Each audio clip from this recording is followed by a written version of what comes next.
Good morning class 10। आज हम लोग कावुटूरी वेंकट नारायण राव द्वारा लिखित चप्पल कहानी को पढ़ेंगे। यह एक दक्षिण भारतीय लेखक है।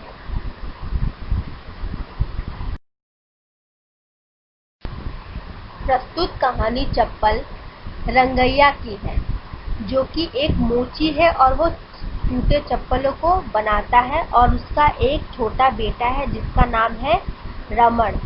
और जो रमण है वह उसका सबसे छोटा बेटा है। इससे पहले उसके 5 बेटे मर चुके और उसकी बीवी भी मर चुकी है।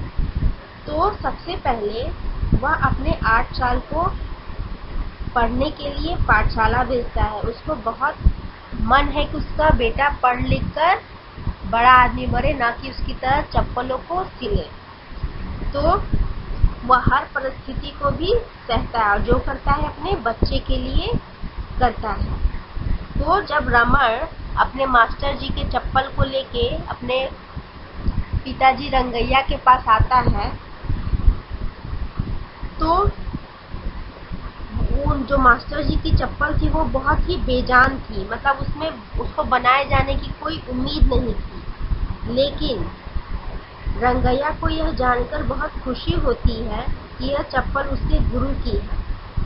और यदि उसे शरीर के चमड़े भी लगाकर यदि उसे ठीक किया जाए तो उसे ठीक करने को तैयार हो जाता है, क्योंकि वह उस आदमी की चप्पल है जो उसके बेटे को पढ़ा लिखा कर बड़ा आदमी बनाएगा। वह भले ही अनपढ़ था, लेकिन पढ़ाई लिखाई को लेकर उसके मन में अपार श्रद्धा थी। वह धूल उड़ाती गाड़ियों को आते जाते देखता तो उसका मन कल्पना के सागर में डूब जाता कि एक दिन उसका बेटा भी पढ़ लिख कर बड़ा आदमी बन जाएगा।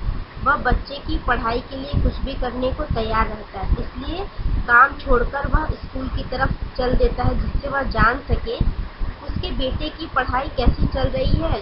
जो मास्टर साहब उसके बेटे को अपने यहाँ खाना देकर पढ़ा रहे हैं, उसे एक बार प्रणाम भी कराए।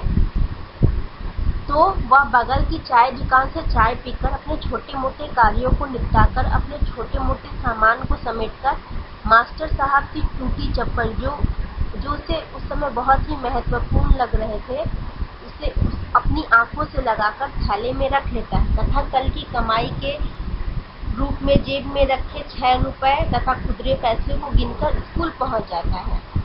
इस छोटे से खपौल के बने स्कूल के अंदर न जाने का उसका अंदर साहस तो नहीं हो रहा था कि वह उसके अंदर जाए।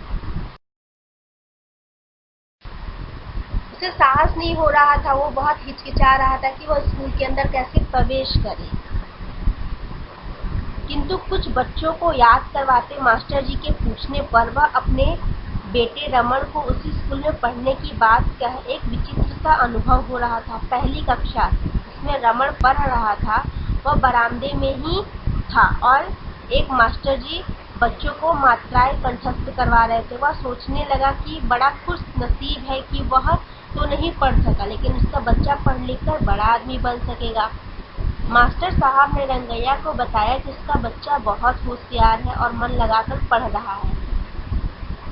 रंगैया भाव विभोर हो गया और मास्टर साहब के पैर पकड़ लिए और बोला, मैं अपना चमड़ा उतार कर चप्पल बनाकर दूंगा, फिर भी आपका ऋण नहीं चुका सकूंगा। मास्टर साहब को रंगैया के इस व्यवहार से बहुत आश्चर्य हुआ। उन्होंने आश्वासन दिया कि एक दिन तुम्हारा बेटा पढ़ लिख कर अवश्य बड़ा आदमी बनेगा।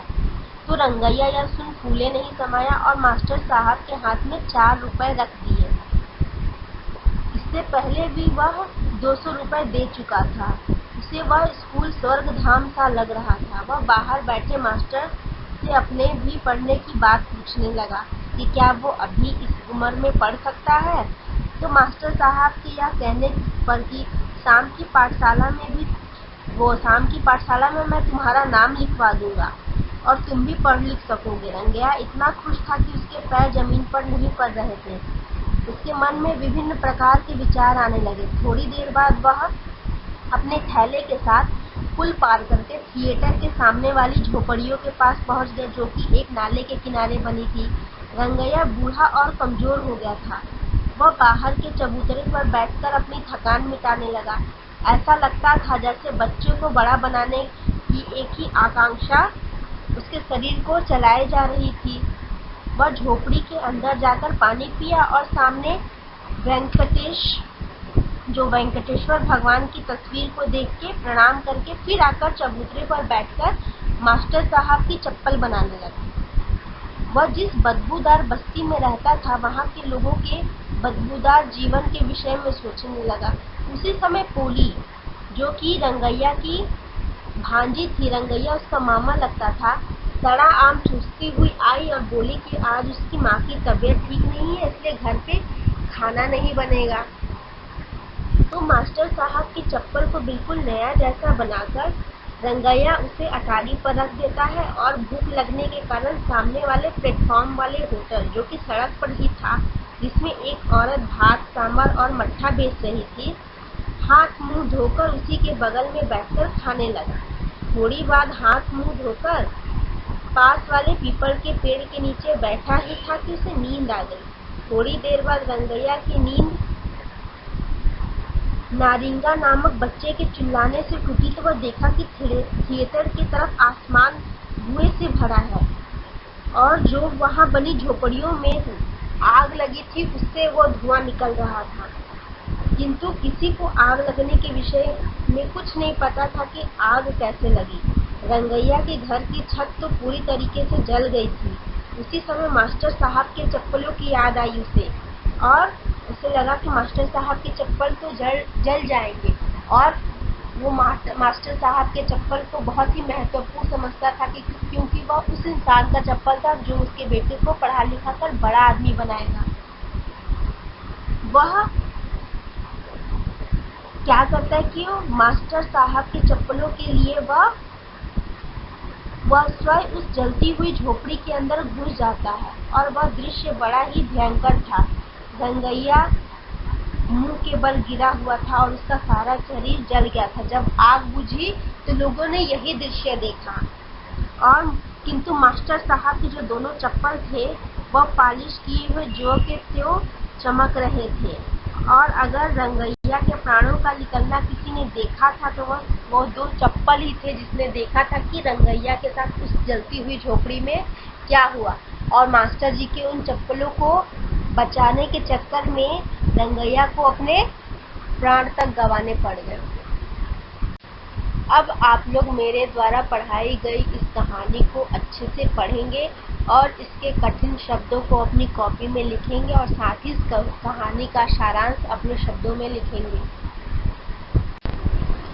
थैंक यू बच्चों। अब आप लोग मुझे अपना होमवर्क नीचे दिए गए ईमेल एड्रेस पे सेंड करेंगे, और साथ ही आप हमारे पीपीटी और वीडियो से संबंधित कोई भी सुझाव देना चाहते हैं तो नीचे जो ईमेल एड्रेस दिया गया है feedback.stmichaelsacademy@gmail.com, इस पे आप लोग अपने सुझाव हमें मेल कर सकते हैं।